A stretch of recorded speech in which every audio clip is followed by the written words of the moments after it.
Okay guys, we want to now show you that the settings that we have done remains there. The setup that we've done in the previous video, we did some setup on this device, and then we have switched it off now. So we want to show that even after switching it off, the setup, the information that you have stored into the memory of this device remains with it, until you come to change it again.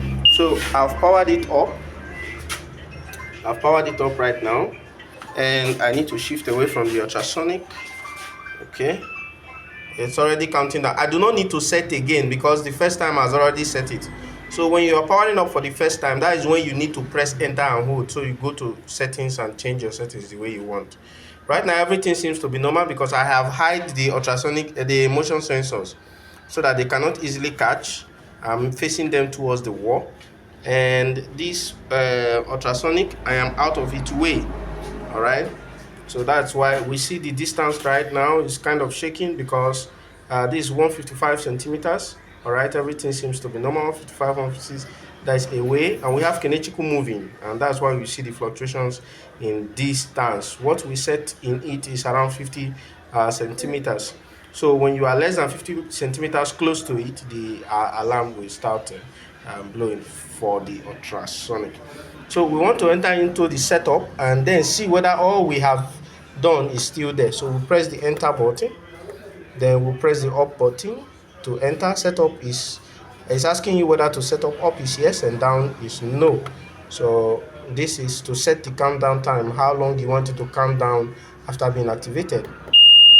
I think I agree for the 10 seconds. That's how it was before. Ultra 1, we said yes before in the first video, and yes, it still is.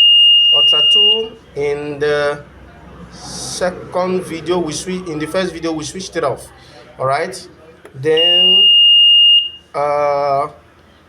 in PIR1 we said yes to it, like we want to use it, and PIR2 we said yes to it, we want to use it. The threshold of the ultrasonic one is 50. We left it there, and that's exactly what it still is. So what we're going to do now is we'll change it. Let's change that distance, this threshold. Okay, this button is not used here. Then this one is the down. So I press the down. Let's change it to like 30 centimeters.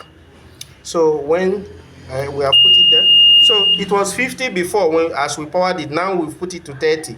All right, we are going to switch off this device. We're going to switch off this device. Let's switch it off. Okay, the ultrasonic has already caught me because I moved my hand towards it.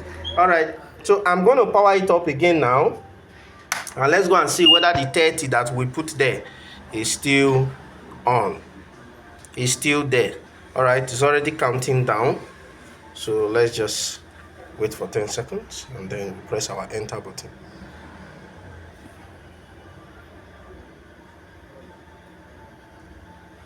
All right, so I'm entering into settings. I press up. All these settings are still there the way we left them. They are still there the way we left them. So you are not afraid that when you set this device, maybe after 2 weeks, 3 weeks, you come back, your setup have changed, you have to undergo on this process again. No, it is during installation. See, we left 30 there, and 30 still is after we have switched it off and bring it back. So I think we should leave it in this 30, then ask. Okay, this is 60 for ultrasonic 2, but we're not using 2 ultrasonic here, we're using just 1. All right, so right now we want kinetical to move towards the sensor. Let's see how close it's going to move towards the sensor now, since we have set it to be 30 centimeters. See, he has not still catch till now. Go closer, go closer. Aha, you see, we have set it to be 30 centimeters, and it is catching at 30. You see, kinetical was as close to it as 28 centimeters, and then the threshold we set was 30. So thank you very much, viewers. This is it. You can call in for yours. You can call in for any customized design here in Jonitech Electronics. You could call 09121304469. You could also call 08130462552 for your customized designs. Thank you.